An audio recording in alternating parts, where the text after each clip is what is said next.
과 119에 요청을 해서 실려서 그렇게 담양에 있는 참사랑병원에 응급정신 병원에 입원을 시키지 않았다면은 그날 밤에 홍식경제가 자다가 바깥으로 튀어나가면은 그날 밤 홍식경제 죽는데 걸리는 시간이 저는 3시간이 안 걸리리라고 확신을 합니다.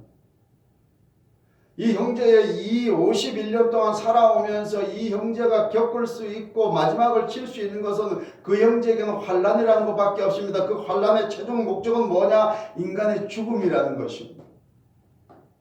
그런데 오늘 성경은 오늘 인생들에게는 소망으로 시작을 했다가 환난으로 끝나는 그것이 인생인 것이죠. 미선이가 소망이 없겠습니까? 여러분, 이 아이는 앞으로 배워서 어른이 되어서 얼마든지 대학 교수도 될 수 있고 의사도 될 수 있고 국회의원도 될 수 있고 박사도 될 수 있고 여러 분야에서 전문가로서 살아갈 수 있는 소망이 있는 것입니다. 그러나 이 미선이 인생의 마지막은 홍식 형제와 다를 바가 없습니다. 왜냐하면 죽음이라는 환난이 기다리고 있기 때문이죠.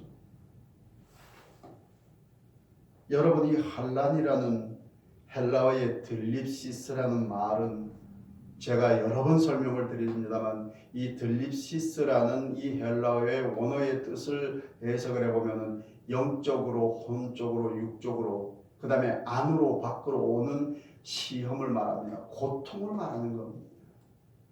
저는 그래서 그 고통받는 이스라엘 백성들이 어떠한 인생을 살아가는가에 대해서 설명을 드렸었습니다. 그런데 이 들립시스와 연결되어 있는 동사 들리보라는 이 단어가 누르는 것은 뭐냐면은 들립시스를 아주 잘 드러내는 동사죠. 뭐냐? 자, 들립시스를 잘 드러내고 있는 이 들리보라는 동사는 뭐를 의미하냐? 누르다 또는 짜내다, 분쇄하다 이런 뜻입니다. 저와 여러분의 육신이 눌리는 것입니다.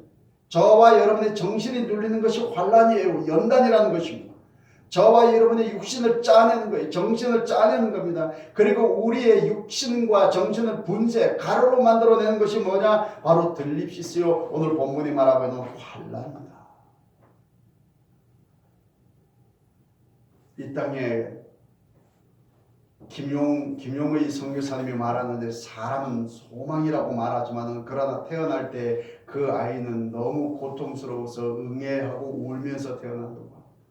사람이 첫 번째 지르는 외마디, 이 땅에 태어나서 첫 번째 지르는 소리가 울음소리라는 것입니다. 응애하고 운다는 거예요. 왜냐하면 그 인생의 마지막에 환난으로 가득 차 있기 때문에.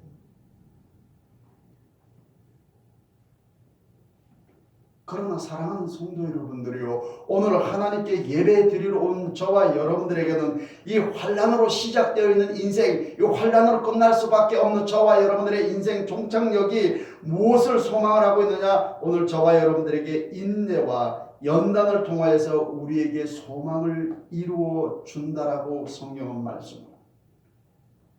이거는 놀라운 겁니다.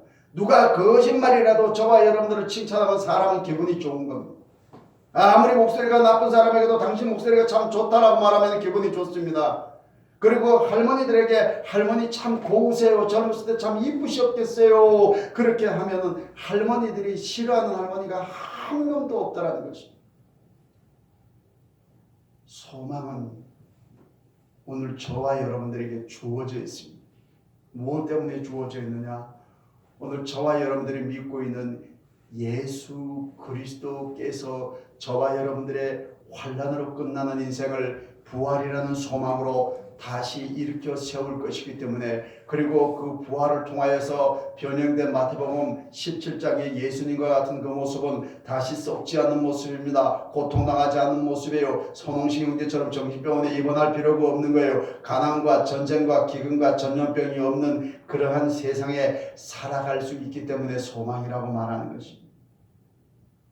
그래서 사도행전 14장에서 말씀하기를 제자들의 마음을 굳게 하여 이 믿음에 머물러 있으라 권하고, 또 우리가 하나님의 나라에 들어가면 많은 환난을 겪어야 할 것이다 라고 말합니다.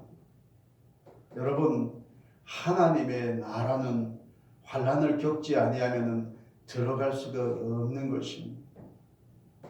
그래서 이 사도들은 뭐라고 말하냐면은 각 교회에서 장로들을 택하여 금식 기도하며 그들이 믿는 주께 그들을 위탁했다. 성령님께 저와 여러분들의 영혼을 위탁했다. 어떻게 하면서? 금식 기도하면서. 왜? 환난을 겪고 환난을 헤쳐나가야 되기 때문에. 왜? 환난을 헤쳐나가면 그 마지막에 소망이 다시 저와 여러분들을 기다리고 있기 때문에 그렇게 말씀을 하고 있는 것입니다.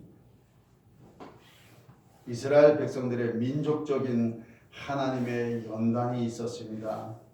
그 하나님의 연단이 어땠는가에 대해서 여러분은 이집트에서 430년 동안 살아가면서 이스라엘 백성들이 겪었던 고통을 아실 수가 있을 것입니다.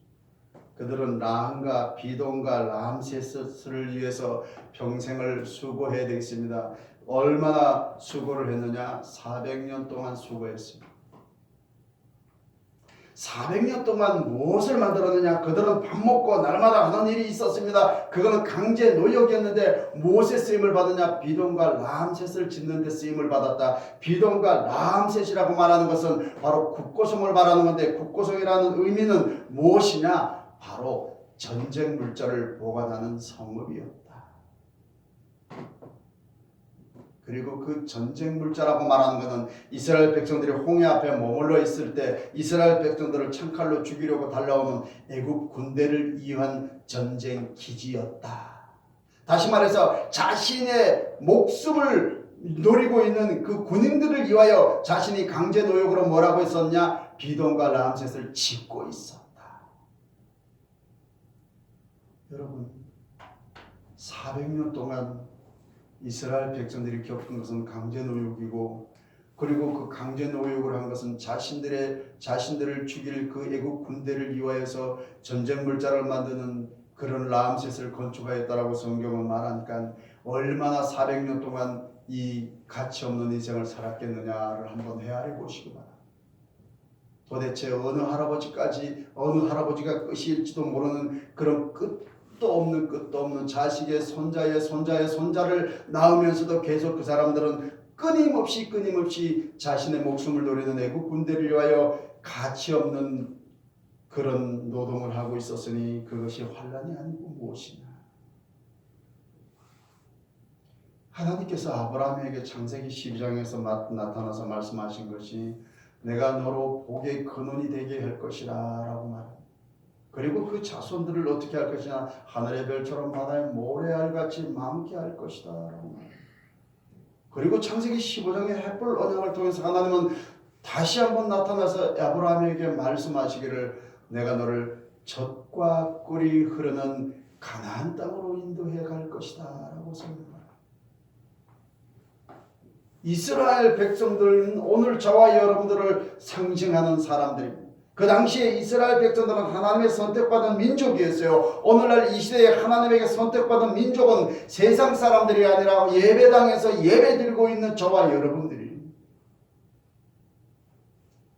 그런데 그 이스라엘 백성들, 하나님의 선택받은 이스라엘 백성들에게 하나님은 뭐라고 말씀하시냐? 그러나 너희 백성이 이방 나라에 객이돼서 400년 동안 그 종살이를 하다가 그리고 다시 너희가 머물 그 가나안 땅으로 돌아올 것이다 라고 하나님은 아브라함에게 축복을 말씀하시면서 400년 동안의 종살이할 것을 예언을 해놓으셔요. 아니, 이상한 하나님이시네.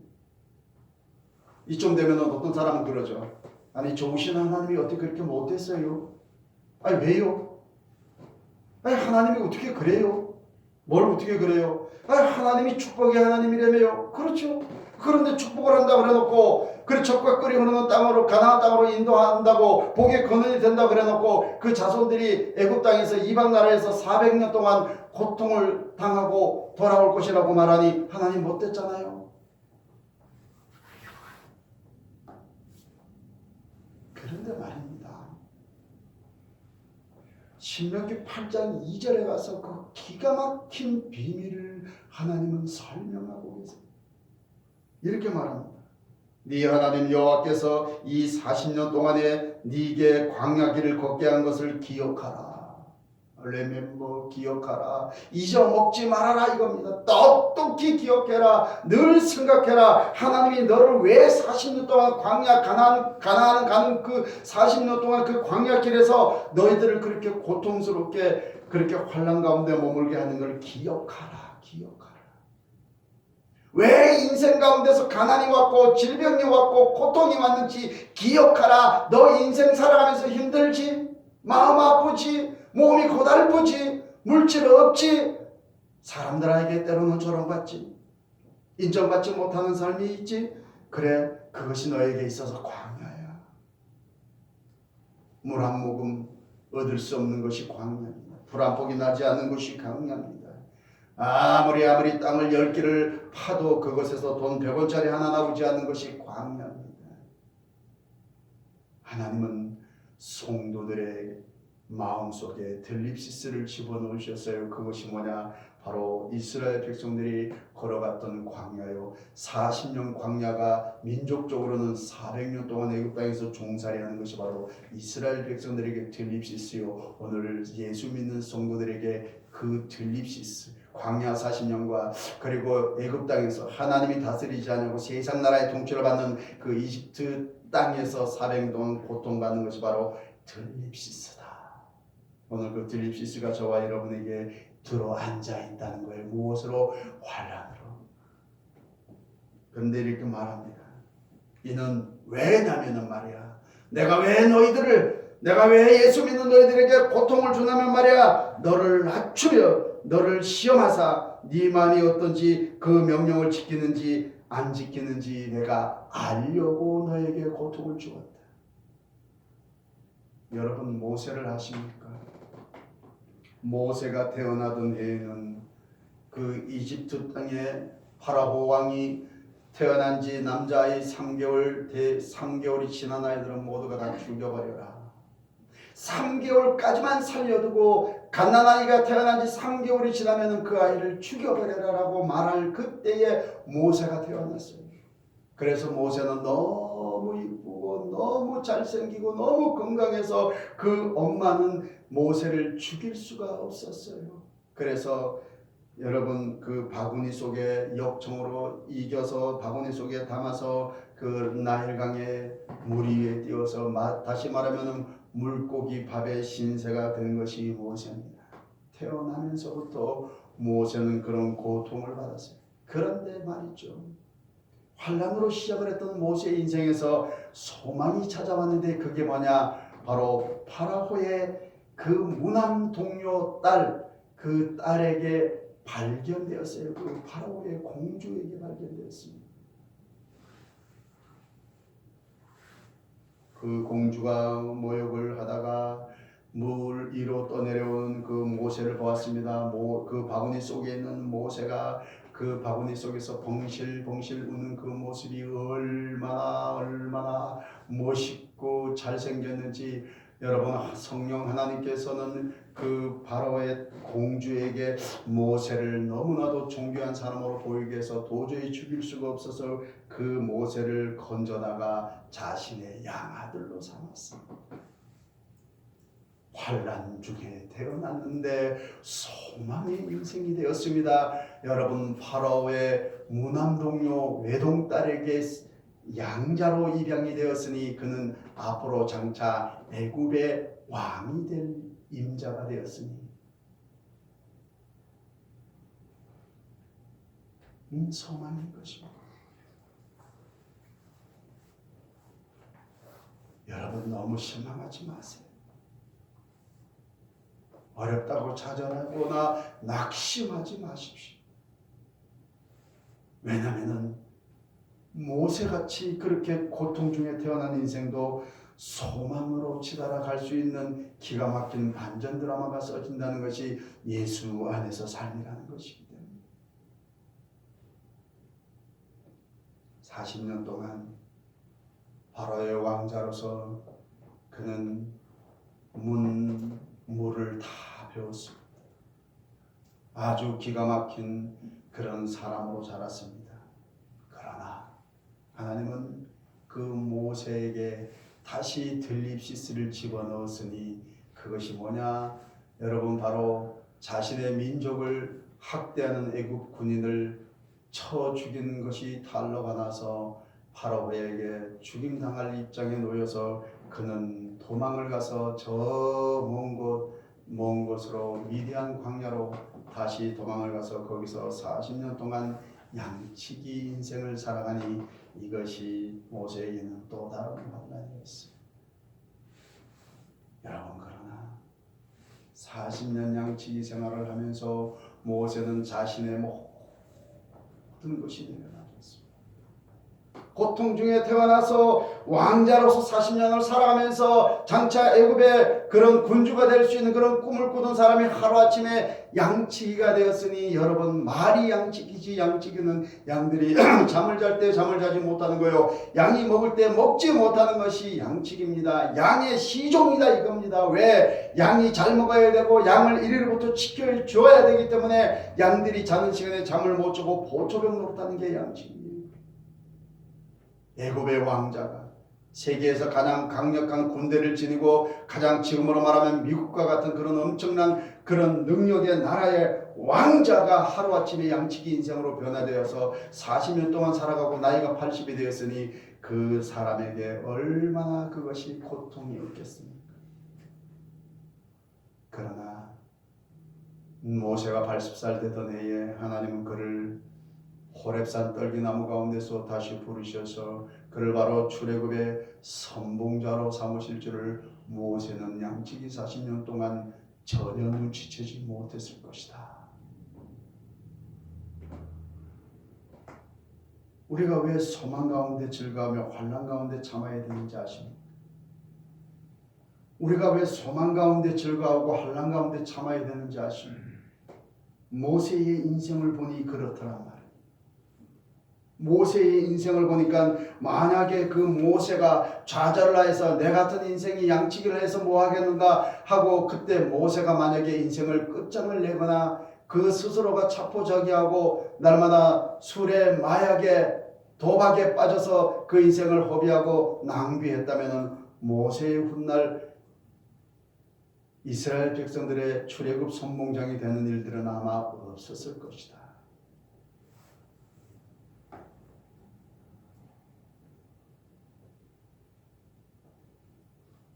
내가 이 40년 동안 너에게 광야길을 걷게 하신 것을이라는 말을, 내가 네 인생 가운데 힘들고 고통스러운 그런 일들을 잊게 한 것은 그래놓고 기억하려무나 생명수교의 성도들아, 내가 왜 너를 그렇게 힘들게 한 줄 아니? 왜 네 마음이 그렇게 힘들어졌는지를 이해하니? 왜냐면 말이야, 내가 너를 낮추려고 그랬었어. 너가 낮아져야 되기 때문에. 이사야 14장 14절을 읽어보고 왔니? 아침의 아들 계명성, 하늘나라에서 가장 높은 지위에 앉아 하나님 다음으로 그 존경을 받고 추앙을 받던 천사 중에 천사 루시퍼가 교만한 마음, 높아진 마음 때문에 그 루시퍼 천사의 인생이 망하여서 마귀가 돼서 오늘 김종욱 목사님이 말한 귀신이 되어서 오늘 성도들을 괴롭히잖아요. 높아지면 귀신 같은 짓을 한단 말입니다. 사람의 마음이 교만하면 귀신 같은 짓을 하게 되어 있어요. 그리고 하나님 앞에 내침을 당하게 되어 있어요. 하나님은 우리를 버리실 것 같으면 교만한 대로 놔두립니다. 그러나 하나님이 저와 여러분들을 사랑하시기 때문에 우리를 낮추기 위해서, 우리로 하여금 하나님의 말씀대로 계명대로 살아가게 만들기 위해서 애굽에서 430년 동안 살아보니, 하나님이 없는 인생을 살아보니, 세상의 통치를 받으며 살아보니 남은 것이 환난밖에 없더라. 그걸 교훈시키고, 너의 인생에 있어서 하나님이 없는 인생이 어떤 것이 한번 겪어보아라. 하나님이 없는 인생이 하루 이틀이 아니요 400년 동안 살아보았지만은 결단적으로 남은 것은 아무것도 없고 죽음밖에 기다리는 것이 없더라. 그래서 하나님께 부르짖게 만드는 거예요. 오늘 이 본문의 말씀에서 말씀으로 말씀을 풀어가면 이래요. 여기에 보면은 우리가 아직 연약할 때의 기약대로 그리스도께서 경건하지 않은 자를 위하여 죽으셨도다 말해요. 로마서 5장 5절 다음에 6절에 이렇게 말하고 있습니다. 그런데 3절에서 환난을 말하고 4절에서는 그 환난이 연단을 통하여 소망을 이루는데 그 연단과 환난이 뭐냐면은 바로 6절에서 말하는 그리스도께서 경건하지 않은 자를 위하여 죽으셨다는 것과 연결이 돼요. 그리스도께서 경건하지 않은 자를 위하여 죽으시기 위해 뭘 당하셨나요? 이사야 53장에서는 여러분 뭐라고 말씀해요? 도살장으로 끌려가는 어린 양처럼 그는 우리의 질고를 지고 저와 여러분들의 질고를 지고 고난당하셨다라고 이사야 53장은 그렇게 설명을 하고 있는데 바로 경건하지 않은 자를 위하여 죽으시기 위하여 예수 그리스도는 고난을 당하셨다. 들립시스가 그의 입천장까지 붙었다라고 시편 말씀에서는 그의 혀가 이틀에 붙었나이다.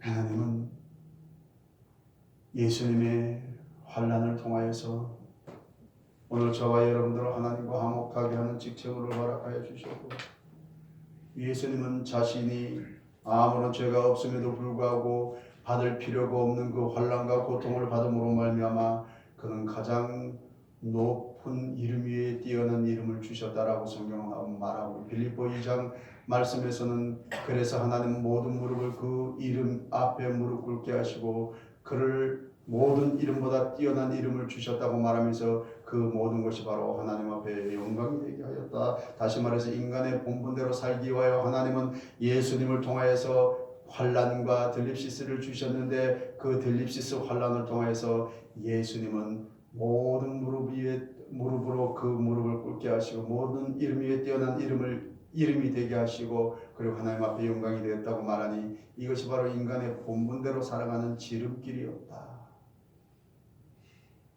고난받는 것이 내 길 유익이다. 고난받는 사람은 그 말이 안 들릴 수 있어요. 웃기는 소리 하지 마. 내가 이렇게 힘든데 뭔 소리 하고 있는 거야? 안 그래요.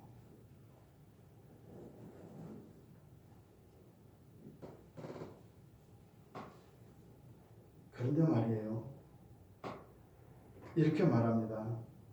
3절에서 너를 낮추시며 너를 줄이게 하시며 또 너도 알지 못하며 내 조상도 알지 못하던 만나를 내게 먹이신 것은 사람이 떡으로만 사는 것이 아니요 여호와의 입에서 나온 모든 말씀으로 사는 줄을 네가 알게 하려 하심이라. 하나님의 말씀대로 살아가는 것이 인간의 본분이라는 것을 알게 하려고. 돈이 다가 아니다. 재물이 다가 아니야. 사람이 떡으로만 사는 것이 아니라는 것을 알게 하려고 오늘 우리에게 힘든 고난을 허락하셨다. 그런데 말이죠. 더 기가 막힌 게 있어요. 이 40년 동안에 네 의복이 헤어지지 아니하였고 네 발이 부르트지 아니하였다. 하나님 우리를 훈련하시지만 우리에게 연단을 주시지만 우리가 핍절한 것 같지만은 그러나 굶은 적이 없어요. 우리 옷이 헤어진 적이 없다라는 것입니다. 왜냐하면은 무슨 말이냐면은 하나님은 그 와중에 우리를 돌아보고 계셨다는 것.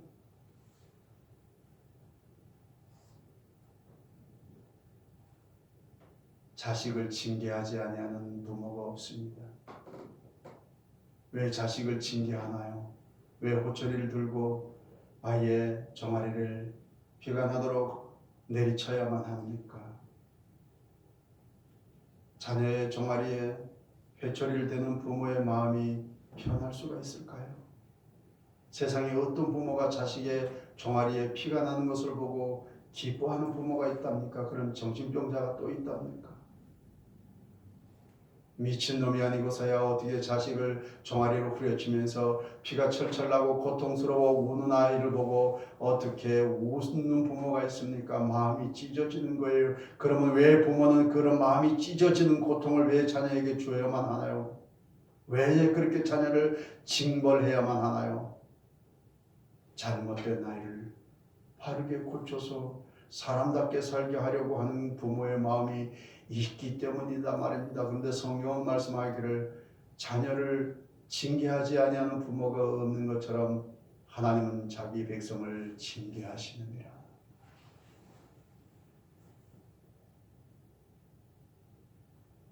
그래서 5절에서 너는 사람이 그 아들을 징계함 같이 네 하나님 여호와께서 너를 징계하시는 줄을 마음에 생각하고 그냥 툴툴 털어버리지 말고 마음으로 생각해 보아라. 음미해 보아라. 그러면서 이렇게 말합니다. 네 하나님 여호와의 명령을 지켜 그의 길을 따라가며 그를 경외할지니라. 그리고 7절에서 소망을 주신다. 네 하나님 여호와께서 너를 아름다운 땅에 이르게 하시나니 그곳은 골짜기든지 산지든지 시내와 분청과 샘이 흐르고 광야가 아닙니다. 그곳은 골짜기든지 산지든지 시내든지 여기는 샘이 흐른다고 말하니 목마른 곳이 아니야.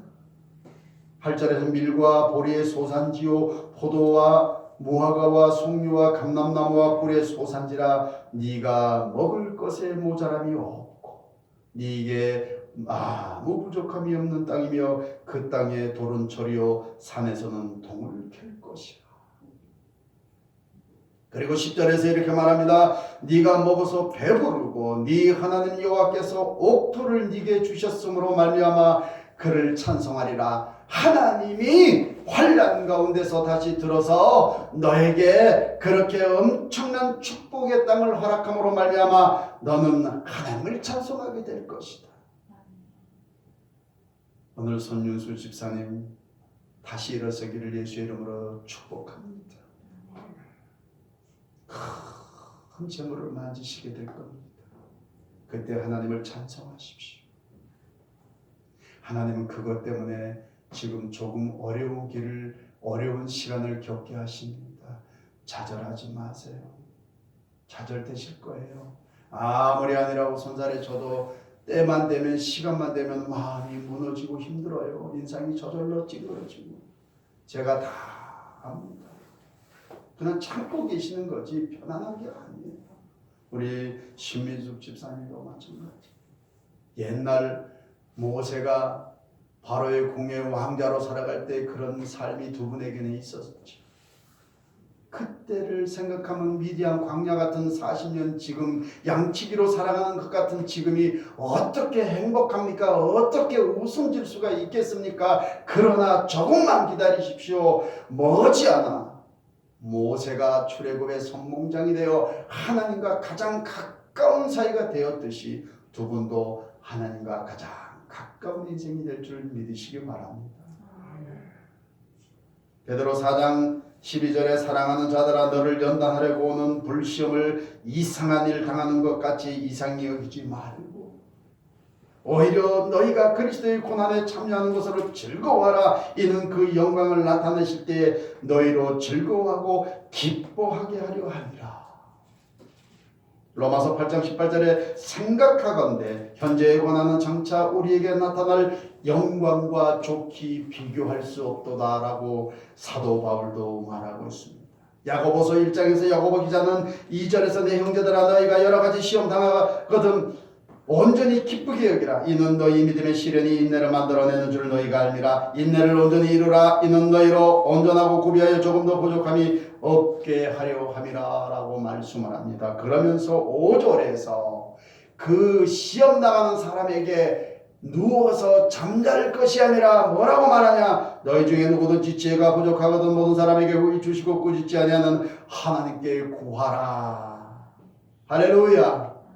이 말이 뭐냐? 여기서 말하고 있는 지혜가 부족하거든 부족이 뭡니다. 시험을 만난 사람은 부족한 것이지요. 마음이 부족해요. 육신이 부족해요. 삶이 부족해요. 모든 것이 부족해요. 그러니까 하나님께 구하라. 힘드냐? 기도하렴. 저 기도했는데요. 아니, 네 마음을 알게 달라고. 열심히 기도하십시오. 그런데 그 기도하는 시간에 하나님에게 마음을 돌려드리세요. 여러분의 마음 보따리를 하나님에게 다 내어다 드리라 말입니다. 그냥 앉아서 의식적으로 기도하는 것이 아니라 마음을 쏟아놓으란 말이에요. 아버지 앞에 마음을 쏟아놓으란 말이에요. 내 마음속에 들어있는 모든 것들을 다 쏟아란 말이에요. 하나님에게 다 내려놓으란 말이에요. 그것이 하나님을 도움을 구하는 거예요. 부족한 사람이 하나님 앞에 구하는 거예요. 그런데 성경은 모든 사람에게, 여기서 모든 사람에게라고 말하는 건 어느 누구나 할 것 없이 잘났던 못났던 죄를 더 많이 짓고 덜 짓고가 아니고, 예배 잘 드렸기 때문이가 아니고, 예배를 잘 못 드렸어도, 삶을 잘 못 드렸더라도 부족한 사람이 구하면은 하나님은 꾸짖지 아니하시고 야단치지 아니하고 우리에게 어떻게 구히 주신다. 할렐루야. 세상에 이런 말씀이 또 있답니까? 어느 소설책에서 이런 말씀을 들어보았으며, 어떤 세계에 70억 인구가 있다고 하는데 70억 인구 중에서 도대체 어떤 사람이 여러분에게 거짓말이라도 이렇게 해준 적이 있습니까? 하나님은요 1.1핵도 이 말씀이 틀려진 것이 없어요. 모든 성경은 하나님의 감동으로 지어져, 모든 성경은 하나님의 감동으로 지었단 말입니다. 오늘 성경에서 모든 사람에게 후히 주시고 꾸짖지 않는 하나님께 구하라고 말하고 있어요. 어떤 사람에게? 시험당하는 사람에게. 야고보서 5장 13절에 너희 중에 고난당하는 자가 있느냐? 그는 기도할 것이고. 할렐루야. 고난당하는 자가, 고난이 뭡니까? 들립시스가 아니고 뭡니까? 고난이 뭡니까? 힘든 삶을 살아가는 애굽의 그 그리스도인들이 아닙니까? 광야를 지나가는 바로 하나님의 백성들 아닙니까? 고난당하는 자가 있느냐? 기도할 것이. 즐거워하는 자가 있느냐? 찬송할 것이다. 자, 고난당하는 자가 있느냐? 기도할 것이요. 즐거워하는 자가 있느냐? 그는 찬송할 것이라는 말은 연결되어 있는 한 묶음이에요. 다른 말씀이에요. 다시 말해서 뭐냐? 고난당하는 자가 기도를 하게 되면은 즐거워하는 자가 될 것이다. 찬송하는 자가 될 것이다. 할렐루야.